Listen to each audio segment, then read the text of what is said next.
mengerjakan umroh mereka minal Ji'ronati, dari tanah Ji'ronah, mengambil mikot di tanah Ji'ronah pada tahun 8 Hijriah bulan Dzulqa'dah, bulan Dzulqa'dah setelah Fathul Mekah. Ini setelah Fathul Mekah, itu tepatnya sepulang dari perang Hunain melawan orang-orang Hawazin, yang pada ceritanya setelah mereka kalah, setelah itu menyatakan iman, dan mereka orang-orang Hawazin meminta kembali harta anak dan istrinya. Nah ini, terus Nabi waktu itu bertanya pada sahabatnya, ini bagaimana saudara kamu ini? Nah, ini walaupun dulunya kafir, setelah Islam, masuk Islam menjadi orang iman, bagaimana ini? Ya, apakah kalian mau mengembalikan harta benda anak istrinya orang-orang Hawazin itu? Ya kami mau Nabi. Nah, mereka mau. Tapi Nabi untuk memastikan itu suruh musyawarah. Nah, ini para pasukan musyawarah sesuai dengan jajaran kepengurusannya. Nah, setelah itu Nabi mengerjakan tawaf di tanah, mengambil mikot di tanah Ji'ronah, dekat dengan tanah Taif ini. Faromalu, maka ngincek mereka, lari-lari kecil mereka pada 3 putaran pertama saat tawaf bil baiti, di Baitullah. 3 putaran pertama di Baitullah ngincik, sisanya 4 putaran sisanya jalan biasa. Wajalu, dan menjadikan mereka ardiyatahum, pada selendang mereka, artinya pakaian yang bagian atas, tata abotihim, di bawah ketiak mereka, di bawah ketiak mereka yang sebelah kanan, yang sebelah kanan. Qadzafuha, sungguh telah membuang mereka, menyampirkan mereka, menyilangkan mereka pada selendang tersebut, pakaian yang dipakai bagian atas. Ala awatikihim, atas pundak mereka, al yusra, yang sebelah kiri, dijatuhkan, diselempangkan ke pundak yang sebelah kiri. Ibnu Abbas menjelaskan bahwa Rasulullah Shallallahu Alaihi Wasallam bersama para sahabatnya mengerjakan umroh, mengambil mikot di tanah Ji'ronah pada tahun 8 Hijriah bulan Dzulqa'dah. Ini setelah Fathul Mekah dan setelah perang Hunain. Setelah perang Hunain. Nah ini, pada waktu itu saat mereka mengerjakan tawaf, pada 3 putaran yang pertama ini ngincik, putaran 3 putaran yang pertama ngincik. Ini dalam ngincik ini Hajar Aswad sampai Hajar Aswad 3 putaran ngincik. Ini sedangkan 4 putaran sisanya jalan kaki.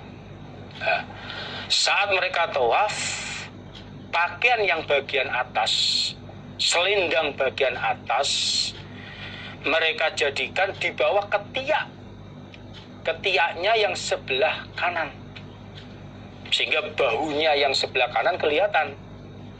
Dan mereka lemparkan, mereka buang, mereka sampirkan selendang itu di pundaknya yang sebelah kiri. Ini saat mengerjakan tawaf. Nah ini termasuk keadaan baju ihram, cara memakainya seperti itu dalam perjalanan. Berubahnya pakaian itu ketika mau mengerjakan sholat, karena kedua bahunya kanan kiri harus tertutup. Nah ini.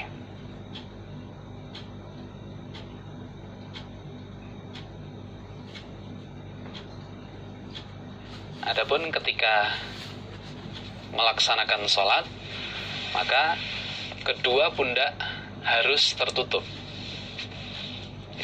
Kedua pundak harus tertutup.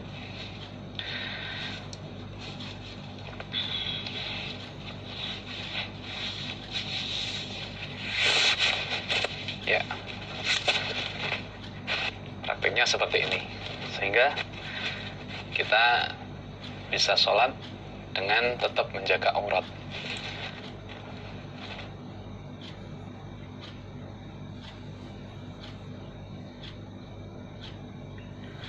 Babuma babnya apa-apa yundabu.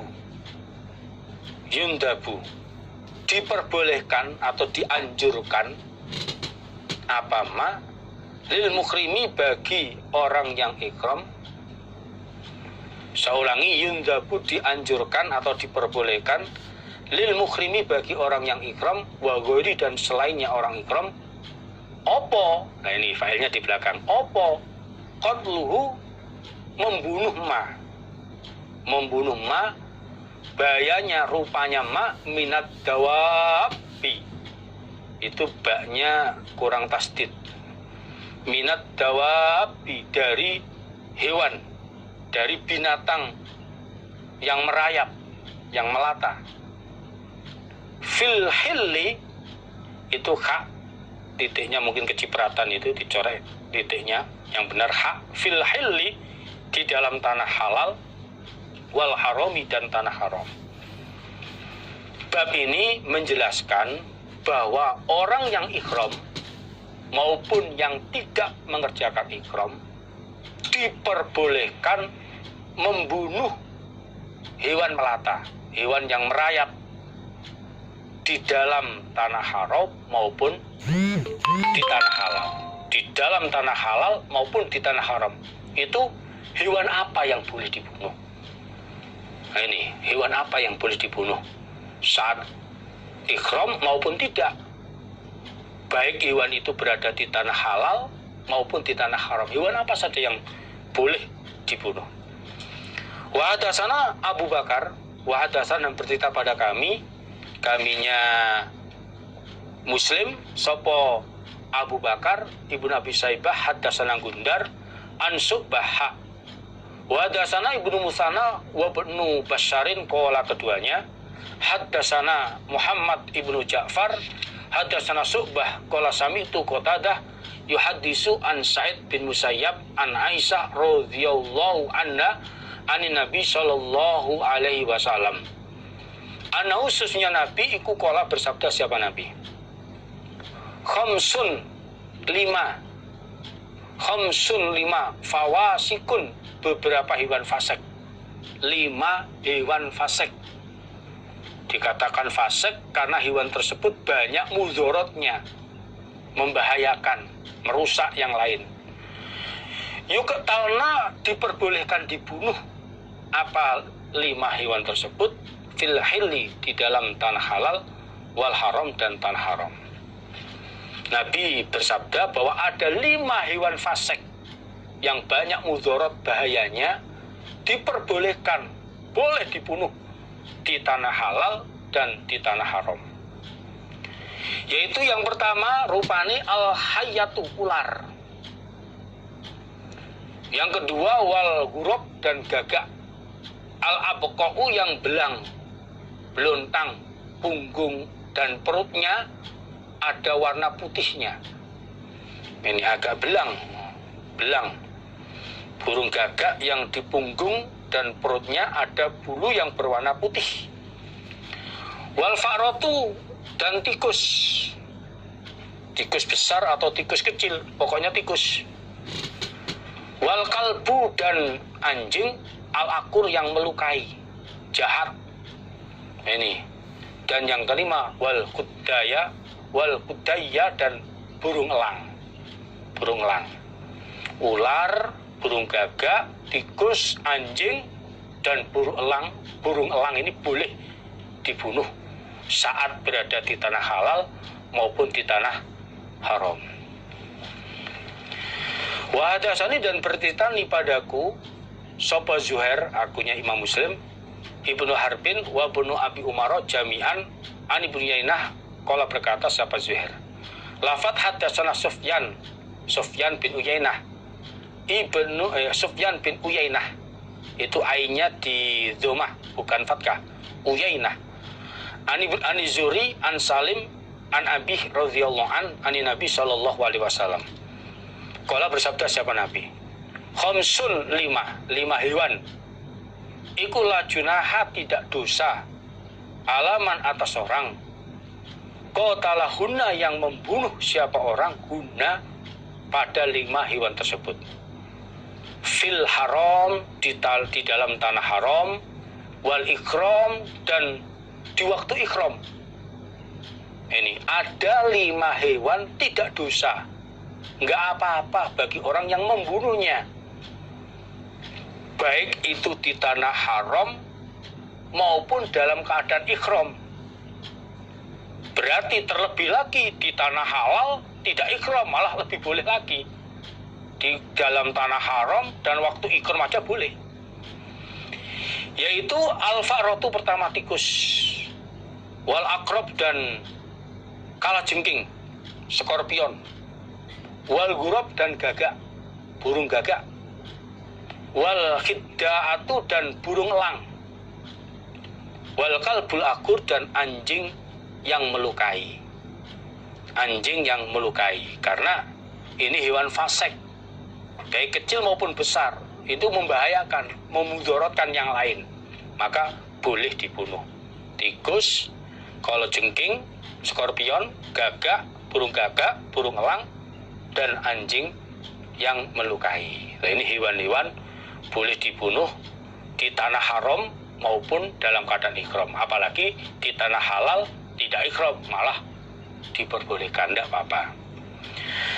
Alhamdulillah, jazakumullah khairan. Semoga Allah memberikan manfaat dan barokah. Demikianlah yang bisa sampaikan pada pengajian hari ini. Apabila ada kurang lebihnya, tutur kata yang tidak kami sengaja, ada yang salah, mohon maaf yang sebesar-besarnya. Sekali lagi semua perhatiannya disyukuri. Alhamdulillah, jazakumullah khairan. Akhirul kalam, assalamualaikum warahmatullahi wabarakatuh. Al-hajju ashhurun ma'lumat, faman farada fihinna al-hajja fala rafatha wala fusuq fala فسوق ولا جدال في الحج وما تفعلوا من خير يعلمه الله